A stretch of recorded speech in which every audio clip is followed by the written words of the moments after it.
أجمعين bulshada Soomaaliyeed ee adduunyada daafeeda kala joogto waxaan uga tacsiyeynaynaa dhibaatadii iyo musiibadii saakita dhacday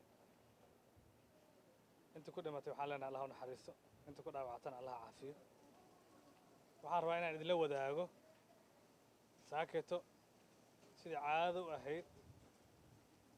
argagixisada al-shabaab waxay soo qaadeen weerar ay ku gardaran yihiin ayna ku qaldan yihiin diin ahaan mirihii ay dhalin jireen weligood oo ahaa qoys Soomaaliyeed oo aamin ah in geeri loo geeyo oo qof Soomaaliyeed oo jirkiisa isla socdo aan iyaga waxba ka galabsan la dhaawaco hanti Soomaaliyeed iyo asaan Soomaaliyeed la dhaawaco masawirka dalka inta la xumeyn karo la xumeeyo arrintu way isku dayeen dabcan dawladda Soomaaliya dadaalo badan ama dadaalkeeda inta u badan waxay ku bixisaa in dadka Soomaalidu ay helaan amni iyo amaan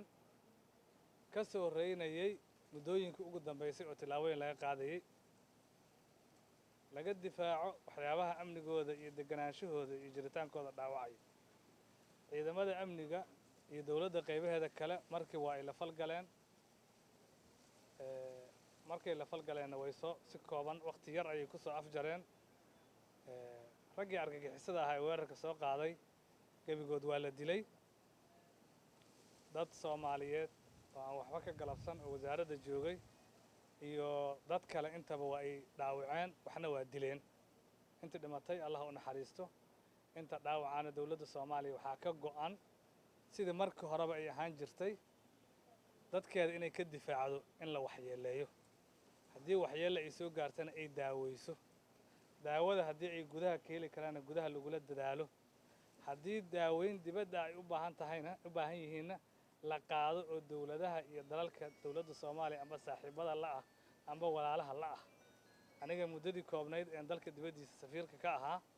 intaas oo jeer ayaa waxaa la keenay dhaawac Soomaaliyeed oo dawladda Soomaaliya ay soo abaabushay keenidiisa iyo daaweyntiisa dhagarta lagu dhaawacana shabaabku ay leeyihiin haddana tii un baa naga go'an waa lagu dadaalayaa dadka dhaawacan waa la daaweynayaa gudahan wax kaga qabanaynaa kuwan gudaha wax looga qaban karina dibaddaan geynaynaa ciidamaduna waxay u taagan yihiin inay marka horena ka difaacaan marka dambena ka qabtaan mar kale waxaan leeyahay bulshada Soomaalida ee dhibaatada soo gaartay inta dhibaato Allah u naxariiso inta dhaawacanta Allah caafiyo shabaabna waxaan leeyahay dalka maxaa ku soo kordhisaan daadadku hadday dhacaan dadka uma gurmataan laakiin waxaad ka dumisaan buundooyinka ama bridgeska ay iskaga gudbaan aad ka dumisaan si noloshu isu xumaato abaaruhu haddii ay dhacaan ee dalka gurmadka loo samaynayo gargaar ma geysaan laakiin gargaarka baad jidka u istaagtaan ubadka Soomaaliyeed ee dhaawacyada soo gaaraan iyo haweenka Soomaaliyeed iyo ragga Soomaaliyeed wax ma dabiibtaan laakiin weerar aadan idinku la rabin in ubadkiina iyo ehelkiina ayaa dadka kale u geysataan waxaan dadka Soomaaliyeed la wadaagayaa dawladda Soomaaliya waxay og tahay dadka dhibaatada wadaan qaar ka mid ah familieskooda inay meel dawladdu ka talinayso ay joogaan laakiin dawladdu uma socoto familiesku uma socoto waxaan rabaa kaliya in la ogaado ninka carruurta meelahay ku aruursan tahay iyo dadka caadiga meesha ay joogaan weerarayo in aanu diyaar u ahayn ubadkiisa meesha asaga uu joogo inuu geysto ee dadka gaalnimada uu ku xukumayo oo la dirirayo oo dadkaasi hoos geysanayo marka arrinka oo isweydiinta mudana waxa ay tahay waxaad samaynaysaa hadday wanaagsan yihiin maxaa reerkaaga iyo ubadkaaga adiga wada la'daha oo geysa la'daha dabcan hadalkaas macnihiisu ma ahan in waxyaabaha iyagu ay ku kacaan oo caa'ilaadka iyo carruurta iyo dadka waxyeelaynayaan kuwooda in loo gudbaayo maya loo gudbi maayo laakiin waxaan rabaa iyaga nafsadooda su-aashaas inay isweydiiyaan dhibkaas baa dhacay dhaawac badan baa jira isbitaallada way dawladdu ugu tegi doontaa hadday ku daaweyn doontaa in idhaahdee haddii dibadda loo baahay dibadday u qaadi doontaa inta dhibaatooyinka dhaqaale ka dhashana dawladdu wixii un kala gudboon oo tilaabaha ayay ka qaadi doontaa mar kale waxaan leeyahay bulshada Soomaaliyeed waa idinka tacsiyeynayna shabaabka mararka qaarkood inay la xiriiraan laga yaabana waa un kuwa markaad maqashid dhimasho iyo dhaawac buundo la dumiyey gargaar la joojiyey